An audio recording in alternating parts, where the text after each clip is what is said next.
คือใจก็ได้ตัวนี้เลย หลัก โอ้ โอ้มีลื่นเบิ่งดูใต้ฝามียังบ่สิงเบิ่ง โอ้มีลูกรุ่นอีก ซองเบิ่ง ช่องเยอะ เพื่อได้รถวิโก้ใหญ่เด้อเนาะ สองอีก อ๋อไม่ดีจักบาทเด้ พามันอยู่ในนอกนะเอามารุ่นนะ นี่อยู่ในผาใต้ผาเด้ ได้พาไว้เด้ตัว ใต้ นี้ ผาเด้ แล้วมันแดงๆฮะ แม่นมีบ่บ่สิง โอ้ โอ้ เสียงอีก เอาสี่คนข่อยให้ถือสตาร์ให้หล่อให้งามนะ เอ้า ใจยากขึ้นไปอยู่แล้ว บ่สิเลือกไผใจกระเจ็บนะสิเลือกไผก็ย่อมบ่เสียใจนะ ให้เลือกเอาจะเลือกใครสิ ในสายตาเจ้าเนาะผู้ใดอัน ไหนว่าผมดูหัน ไปที่ในสเปคกันนะ ไผ่ ในระหว่าง4คนเนาะกูจูดอยู่นะ มันบ่แพ้โม ส้นลี่เนาะโอ้โหซุปคนนี้เลยพี่น้องเนาะพอได้เป็นไก่เป็นหมูแล้วอันนี้หมอลำก็ออกมาบ่ ผมแล้วมันตีกันหัวมันจะแตก โอ้บ่แพ้หมูแล้วหมูอยู่อ่างน้ำเนาะ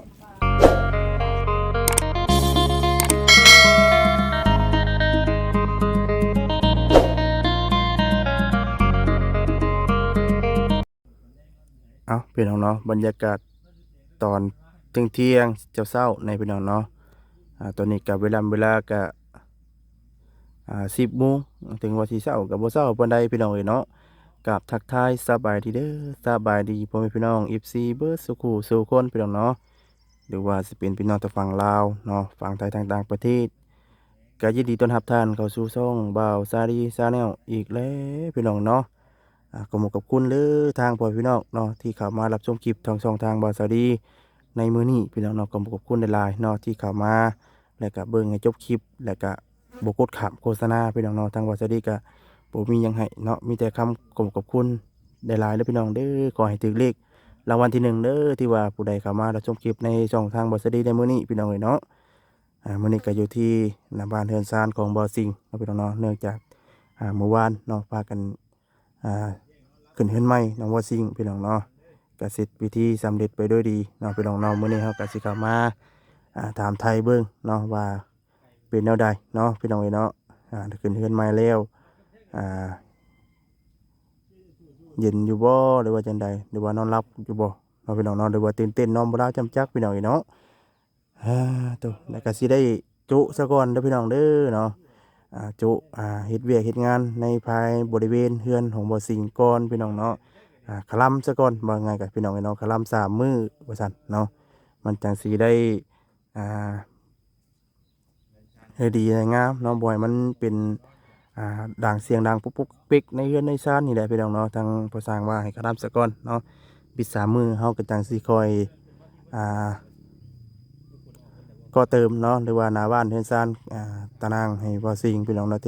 พื้นเนาะตอนนี้ทางเฮทรายก็มาครบเป็นที่เรียบร้อยแล้วพี่น้องเนาะตอนนี้ก็พี่น้องเมื่อวานนี่ก็ฝนตกพี่น้องตกอยู่แถวบ้านนาทรายเนาะพี่น้องเนาะแต่ว่าทั้งบ่าวซีรีเข้ามานี่ก็เห็นทั้งเม็ดฝนทั้งหน้าบ้านเฮือนซ่านบ่อสิงห์ก็ตกเป็นพอดินลายนี่แหละพี่น้องเนาะบ่ถือว่าตกแฮงพี่น้องเลยเนาะก็ผู้ใดถ้าว่าบิด3 มื้อเนาะทั้งเฮาก็สิได้คนพี่น้องเนาะคนดินเนาะดินบริเวณดินทางของพ่อสร้างนี่แหละพี่น้องเนาะตามทางพ่อสร้างแล้วว่าได้อยู่ว่าซั่นพี่น้องเนาะคนดินคนยังไปถมหน้าบ้านในซานโมสิงพี่น้องเนาะนี่แหละเนาะพี่น้องบริเวณสิเอาขุดเอาหมู่หันแล้วเมื่อวานเมื่อก่อนนะพี่น้องเนาะเฮาสิมาขุดเอาเจนี่แล้วก็เอาตามมองที่ว่าเพิ่นนี่ได้พี่น้องเนาะมองเพิ่นดันรถเพิ่นดันมองได้พี่น้องเนาะดันตัวหมอกตัวไม้ออกนี่แหละเฮาก็สิขุดเอาเนาะก็ถือว่าได้ปรับหน้าดินตัวนี้ไปเลยพี่น้องเนาะบ่ให้มันเป็น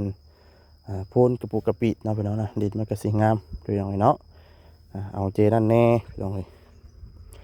เอาไปถมดินบ้านเฮือนซ่านของบ่อสิงห์พี่น้องเนาะพาที่เดียวพี่น้องเนาะตอนนี้ก็สิเอาแน่เนาะพี่น้องเนาะคือปลาคือผลมาแน่เนาะแต่มือขึ้นหลังโค้งหลังคาแล้วกับฝนก็ยังบ่ทันได้ลงหลังคาใหม่บ่สิงอยู่พี่น้องเนาะบ่ฮู้ว่าเมื่อวานนี้ฝนตกแฮงส่ำใดเนาะพี่น้องเนาะทางเฮาก็สิได้เข้าไปถามไทยเบิ่งเนาะว่าตกแฮงบ่ เนาะแต่ว่าทางวัสดีเห็นนี่ก็ดินลายนิดนึงพี่น้องเอ้ยเนาะพี่น้องเนาะแต่ว่าเรื่องห้องน้ำห้องน้ำนี่ทางวัดสิงห์ก็มีงบกลับมาแล้วเนาะพี่น้องเนาะทางสบุญพี่น้องเนาะเดี๋ยวเพิ่นจะแจ้งข่าวดีไปเมื่อวานนี่พี่น้องเนาะก็ดีอกดีใจนำบ่อสิงห์หลายพี่น้องเอ้ยที่สิมีสมทบกลับมาแล้วเนาะพี่น้องเนาะตัวเต็ดเบี่ยงพี่น้องเลยพาสาพี่น้องเลยต้องเอาสิเข้าไปหาทางบ่อสิงห์ก่อนเนาะตัว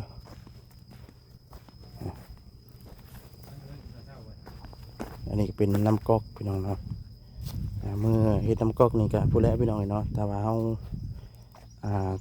เรื่องราคาทั้งพอสร้างเพิ่นก็ได้ประเมินมาแล้วเนาะพี่น้องเนาะล้านห้าว่าซั่นพี่น้องนะขึ้นโครงเทพื้นเนาะไม่เสร็จเรียบร้อยพี่น้องเนาะทางเฮาก็สิได้คิดซอยๆกันเนาะกันทางพอสร้างเนาะมีหยังก็หยิบยืนซอยกันพี่น้องเลยเนาะต้นหมักหมูหมกม่วงเนาะพี่น้องเนาะทางบ่อสิงห์แล้วก็หดน้ำหดในเนาะใส่ใจมันอยู่พี่น้องเนาะผักปลูกหญ้าเอาพี่น้องเลยเนาะทางวัดซีดีได้บอกได้กล่าวแล้วพี่น้องเนาะเป็นเติร์ดบาทนี่เนาะตัวบาทนี่เราขึ้นนอนเทือนใหม่แล้วเราบริโนอนได้พี่น้องไอ้วงนี้จะเป็นวงมงอยู่มงเช้ามงเตียงอยู่เตียงกินพี่น้องเนาะเปิดทางว่าบัตรทางบาซีดีกับบาเซนบาเอ็นเทพื้นก็ได้พี่น้องเนาะจากสิได้มากพี่น้องเนาะมากมันกระตอบละออกเนาะพี่น้องเนาะให้มันเป็นที่ลูกพี่น้องเนาะป้าสายพี่น้องเนาะว่าอะไรก็สิยืดยาวเนาะสิขับไปเลาะเบิกส่วนของบาสิงก่อนพี่น้องเนาะป้าตัวเกี่ยวพี่น้องเนาะก็ได้ซักข้างได้นี่พี่น้องเนาะเกี่ยวแตกนอขึ้นลายได้พี่น้องผ้าห่มแล้วก็ตากไว้พี่น้องเนาะเราจักเห็ดจักตากได้บาสิงนี่พี่น้องปลูกผักเนี่ยแต่งามพี่น้องเนาะเป็นหมักทั่วทั้งวาซาดีซื้อมาให้เราปลูกพี่น้องเนาะเดี๋ยวแต่หมักแตงพี่น้องเนาะหมักแตงเดี๋ยวถ้านั่งกับทั้งวาซาดีจะได้ซื้อมาให้เราไหมพี่น้องเนาะเมื่อถามทั้งห้างเป็นบาบ่มีพี่น้องเนาะถามมา3 ห้างเราเบิดละสั่นพี่น้องเลยเลยไปถามใหม่เนาะพี่น้องเนาะเดี๋ยวสิเข้าไปหาทั้งบ่อสิงเด้อพี่น้องเด้อเนาะฟ้าปุ่นกับสิตกแล้วเนาะพี่น้องเนาะตอนนี้ก็ไปเห็นงามเห็นใหม่ก่อนพี่น้องเอ้ย ตัดแน่ ได้บ่จิมีคุมรถอีกได้น่ะ ตัดมันก้อนให้มันละเอียดนะ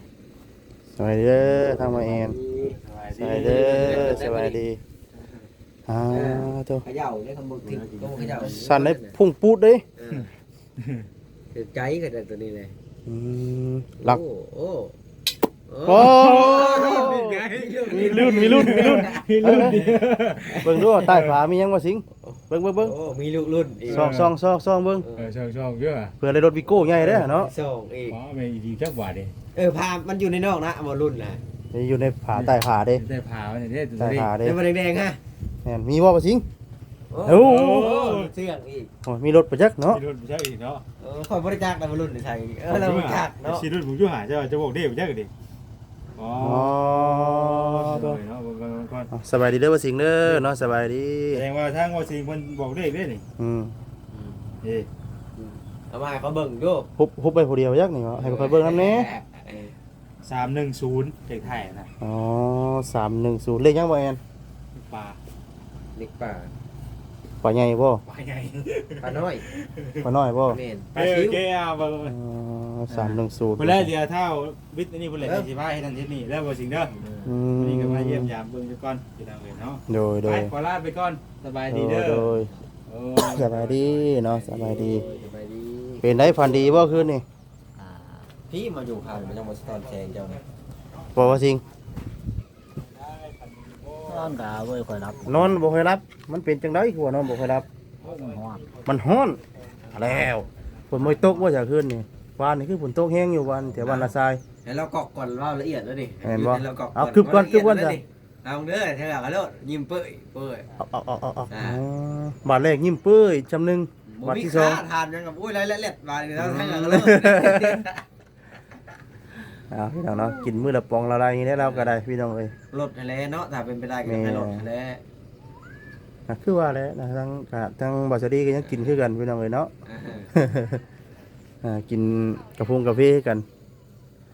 คือทั้งว่าจะได้ยังกินแล้วเอาไม่ช้อนผู้จนติดรูเลยกินดูอยู่แพงพี่น้อง 30บ่ ยามบ่แรงกินเจ้าจำเจียว แล้วเก้าบ่ ซะ2,000 แล้วสอง จะมักบ่ผู้ น่ะ ปู่ โอ้ ก็หลายลูกหลายล่วงบาดนี่ ถามบัดนี้ถามไปถาม ถิ่มไว้เลี้ยงไว้ดีมันถิ่มจับเจือว่าสิวีรถเนาะบ้านนี่ก่อน วีรถดิ อีแหละตึงแล้วเลย ถิ่มไว้เรื่องนี้ก่อนแล้วก็ สิ จะ หาจะได้วีรถอ่ะ แล้วจะหาเก็บเทกระสอบยาเจือเอาฝนตกห้ามเขาได้เนาะลองนะราคาเฮงราคาใหม่นี่บ่ลองเทื่อนเนาะ บ้านนี่ก็บ่ฮอดทำได้นี่เอามองมาทางของเปียกบ้านนี่ โดยจื้ออยู่ว่ารถไฟมาน่ะบ่สิง โอ้ยยังเขามากินเฮ็ดบ่จัก ฮะ ยังเขามากินเฮ็ด มาเก็บเห็ด มากินเฮ็ด เอ้ยแม่นบ่ มากินเฮ็ดแล้ว มาเก็บเห็ดบ่เนาะว่ารถบางใหญ่สิมาเก็บเห็ด มากินเฮ็ดข้างทางนะแต่เบิ่ง เอ เนาะ ถ้าแม่นกอกตัวนี้เข้าไปแม่นเว้าหยอกเป็นแล้วได้ หลายรูปหลายเรื่อง หลาย เนาะ เรื่องเลย โอ้ ถามโลกนี่ไล่เลยบ้านนี่ เพื่อเขาบ่ถามก็เว้าเองได้เนาะ เออ ไอเลยพี่น้องเนาะชื่อเพิ่นได้อยู่แล้วว่าเป็นชื่อหยัง อ่า บ่ชื่อ คืออยู่ชื่ออยู่เนาะชื่อเบิดนะ ชื่อใครได้แน่ใช่อยู่ช่วงนี้มีจักคนแล้วจะซื้อเพิ่นได้เอาผู้หนึง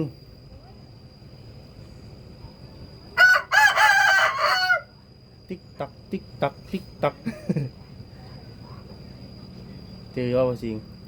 มีชื่อไผแน่นี่ไผฉันนี่ ผู้ละรอนี่บอยแอนผู้นั่นเด้ค่ะผู้นั่งผู้เซเว่นนะผมจอกเขานะ บ่แสน บอเซน ผู้อันนั้นเด้สลัดดำๆเด้จ้ะไอ้เอา โอ้ยเขามากินเฮ็ดดอกกัน เขาเก็บเฮ็ด ข่อยได้ชื่อว่าข่อยนี่ เอาถ้า ว่าจะดี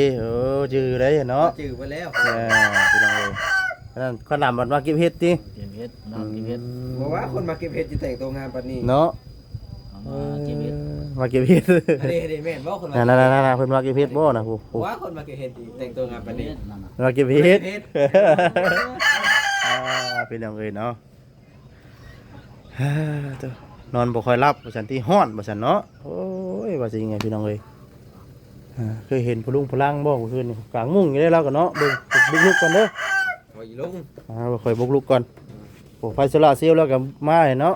อ๋อผู้มุนอ๋อเนาะสบายเด้อเนาะสบายดีถามแล้วว่าเดี๋ยวตาบ่ มาถามเบิ่งก็อยากฮู้ว่าฮู้ว่าหยัง ถามมึงดูแล้วว่ามาบ่ได้รถคันสีดำแล้วว่าคนมาเก็บเห็ดแล้วว่า มาเก็บเฮ็ดแล้วอ่ะ คนมาเก็บเห็ดข้างทางอยู่รอนี่แด้แล้วว่า โอ้จริง ถามแล้วเบิ่งเอ้ย เจ้าเลิกไปมามือเดียวหนึ่งว่าข่อยเป็นคนมาเก็บเห็ดเลย เออ เด้อ สุดท้ายเห็ดอ่ะ เฮ็ดนั่นน่ะเฮ็ด เห็ดยังเห็ดอันนั้นพาไปเบิ่งได้เห็ดอันนั้นเบิ่งก่อนโทษเด้อไม่นะ ก็เลยถาม มีเห็ดเพาะบ่แถวนี้เออ โอ้ลูกไผ่รถคนมาเก็บเห็ดดิ แม่นรถมาเก็บเห็ดแล้วว่า จะว่าไอ้ดีบ่วะสิฮะ เคลียร์กันยาวเลยเนาะ เคลียร์กันยาวได้เจ้านี่จะจำข่อยบ่ได้บ่เจ้านะ ปินหน้าใส่กล้องดีแน่ เออ ยิ้มให้ FC เบิ่งแล้วนะโอ้ย เคลียร์ ยิ้มมา เคลี จาย ก ร์ อื่นนะ เคลียร์กันยาวเด้อเคลียร์กันยาวเด้อบาดนี่รอบนี้เนาะ บ่ได้มาหามือเดียวหนึงก็บอกว่าข่อยเป็นคนเก็บเห็ดกับบัดจำบ่ได้ได้ว่าสิผูกแขนหายยาได้ ยาวบาดนี่เนาะ ผูกให้ข่อยคืนเด้อเจ้า ก็เสียใจเนาะ ข่อยเสียใจบอกอันปอกมันไว้รางวัลปลอบใจได้บ่ คนเก็บเฮ็ดนี่ยังสิแต่งตัวงานปานนี้เนาะ บ่คนเก็บเห็ดงามปานนี้พุ่นบ่ แกบานี่แล้วแกบานี่แล้ แก้ ว ปา ล่ะ น วะ นี้อยู่แล้วล่ะว้าวเก็บไปได้แต่ลงตัวในถุงในรถหันชองถุงพุ่น เก็บข้างทางบ่ เก็บขังทางขังทางกันดำหม่องเตี้ยเคยขายหันนาซาวแล้วขาย เอ เฮ็ด อ หมูเฮ็ดดินเฮ็ดร่วม ไปทางวันธาตุมาเมื่อกี้นี้ มาแต่ เอา คน ถาดบ่ โดยแต่บ่ได้ไปซับหม่องว่าแอนบ่นะ อืม อาจจะมากินขาไก่ได้ใช่ป่ะแซนขาไก่นะมีแต่ไก่หูป่ะจริงเครื่องร่มดีแท้วันนี้ บอกแม่เป็นยังอารมณ์ดีแท้วันนี้ บูแล้ว อารมณ์ดีคุ้มมือวะอารมณ์ดีอยู่บ้านนี่อารมณ์บุรีเมื่อวานนี่เป็นยังนะ เป็นอย่างนี้บ่นี่ เป็นหยังคือว่าอารมณ์บ่ดี ข่อยบ่มาบ่ เป็นบ้านใหม่แห่งอารมณ์ดีเลยเนาะ เพิ่นเฮ็ดยังวานนี่คือเห็นก้างกระจอกก้างกระจ้องย่างพ่อเพื่อนเจ้าเพิ่นเฮ็ดยังวานนี่ โอ้เป็นยังไง ขึ้นเงินใหม่ โอ้ถ้าลงเงินใหม่นี่เฮ็ดแบบไร ขึ้นแล้วต้องลงบ่ เกิดแล้วก็ลงไปแล้ว ขึ้นลงบ่ได้ จะขึ้นนะเว่ามันนี่ ขึ้นว่าน ใช่ป่ะลงบ่ได้ยังคือมานั่งอยู่พี่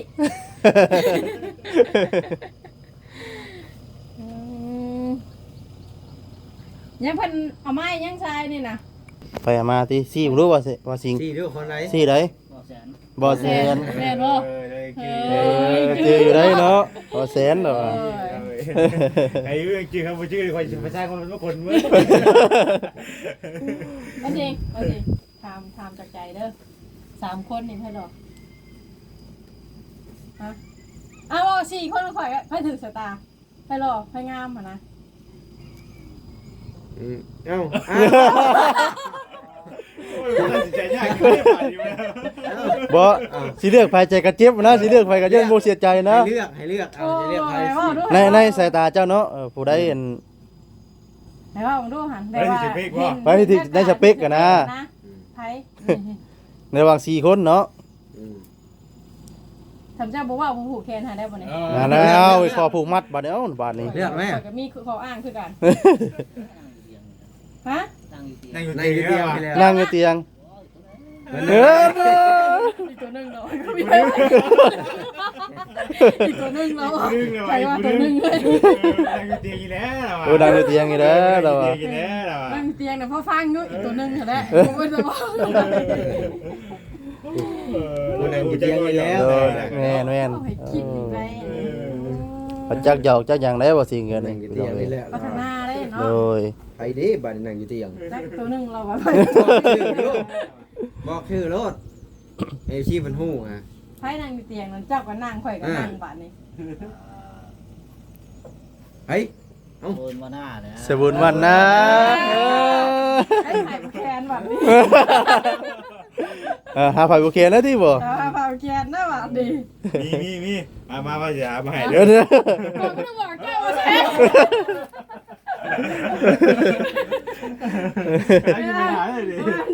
อย่าบอกเจ้าของเรื่องนี้แล้วลองงงเลยนะได้ขาไก่นะ อารมณ์ดีกันนะ อืม เปิดวันนี้พายไปกินในกาแฟมากมันจะคืออารมณ์ดี โอ้เบิดไปปองนึงเลยผู้ดาผู้ผู้ ก็แล้ว ก๊อบ ซ เลย องอีกเนาะพี่ไม่มีหลักฐานอยู่ ไหลรูปไหลล่วงบัดนี้ ไหนเราเป็นดวงอารมณ์ดีขนาด เลย ปันแห่พนมาเท่พื้นสิไปหายิ่งกระถุนหมดเด้อคนเห็นนะรักฐานทุกถุงยางนะนี่เช็ดยังบ่แสนจะมาเช็ดของน้ำบ่ อันเสียมา นี่มาเทนี่เอ้ยเทอันกันเปื้อนข้างหน้าอันเด้ ก่อนเสียไปเทเก้าเสียไปเทหมอง ก๊อกน้ำเนาะ เราเฮ็ดตัวนี้แล้วสิไปเฮ็ดตัวเนี่ยมุมก๊อกหัน โดย เราเฮ็ดตัวนี้แล้วก่อนเพราะว่าบ่ได้เฮ็ดหยังนะช่วงนี้เพิ่นว่าเป็นเงินใหม่แล้วหยุดก่อน3มื้อสินะเฮ็ดอันนี้เพื่อน้ำซ่านน่ะ มันทำมือไง โจสะกอนเนาะผู้ดีแล้วโจอันทั้งเฮ็ดให้บ่สิงพักผ่อนนํเด้อเนาะ ได้ว่า เพื่อแห้งก่อน อยู่ในเฮ็ดนั่นนี่ก็ต้องให้บ่ได้เฮ็ดบัด วัน นี้ นี้มือที่สองเนาะ โดย นี่ มือ มื้อ วิทย์ นะ มือวิทย์เพราะว่าเพิ่นบ่อยากให้เฮ็ดนู่นที่นี่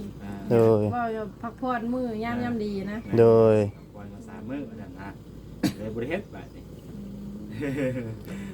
พักผ่อน ค ก่อน น ตัง กิน ว่า กับ สิ มาก็ยังบ่ทันได้แล้วเจ้า ถ้าเงินผูกแขนนะมาแบ่งกันเนาะสิ บ่ ฮะว่าคือเห็นอยู่วานนี่ข่อยบ่ได้มาแต่ข่อยเห็นนะข่อยมีตาทิพย์ได้ตัวข่อยก็ได้ ใบเขียวๆลายใบแล้วเนาะ ไปสิเที่ยวลายอยู่นี่อุตส่าห์ไว้ได้รถค่ะเบิ่งนั่นเลย มีผู้สาวเลยเนาะ พิ่นว่าอยากให้พาผู้สาวมาหาเพิ่น โอ้ธรรมดาเด้อชาวสิงห์เนาะ อ๋อ แต่ว่าเรามีหมู่นั่นน่ะเป็นไก่นั่นเนาะวิทยุหมอลำเราก็ห่างเลยเด้ ตัวนี้เป็นยังไงเดี๋ยวมาต่อกัน อันยังเคยคุดกุจูดอยู่นะ มันบ่แพ้โม ส้นลี่เนาะโอ้โหซุปคนนี้เลย ได้เลือดบ่สิงเลยเด้ พี่น้ อ องเนาะพอได้เป็นไก่ได้เป็นหมู่แล้วเนี่ยหมอลำก็ออกมาบ่ นี่มันตีกันหัวมันจะแตก โอ้บ่เพ่หมู่แล้วหมู่อยู่อ่างน้ำเนาะโอ้พี่น้องเลยเนาะทมันทั้งสกุลแล้วก็ซื้อมาให้บ่สิงแล้วเกลือไก่พี่น้องเลยตัวพี่น้องเนาะทางเฮาก็จะได้ขอจบคลิปไปก่อนบัดนี้พี่น้องเนาะถามไทยทั้งบ่สิงแล้วพี่น้องเนาะครับก็อย่างลาพี่น้องมื้อนี้ก็มาถามไทยเบิ่งเนาะบ่ได้มีข่าวดอกข่าวดีมาพี่น้องมื้อนี้ก็ได้เนาะแต่แหวงว่าทั้งบ่สิงก็เริ่มพัฒนาการเริ่มยอดเริ่มหยังแล้วพี่น้องเนาะก็ทางเฮาก็ได้อกดีใจนํได้หลายพี่น้องเนาะสำหรับคลิปนี้ลาไปก่อนแล้วเด้อพี่น้องเด้อเนาะฝากกดไลค์กดแชร์เนาะกดติดตามเป็นกำลังใจให้เด้อพี่น้องเด้อเนาะคำว่าคำจาใดทางบ่สวัสดีเนาะบ่บ่มูลดันโหจังไดก็ต้องขอโทษขออภัยผมเป็นพี่น้อง FC เบิดทุกท่านเนาะสำหรับคลิปนี้ลาไปก่อนแล้วเนาะกับคำว่าสบายดีพี่น้องเนาะ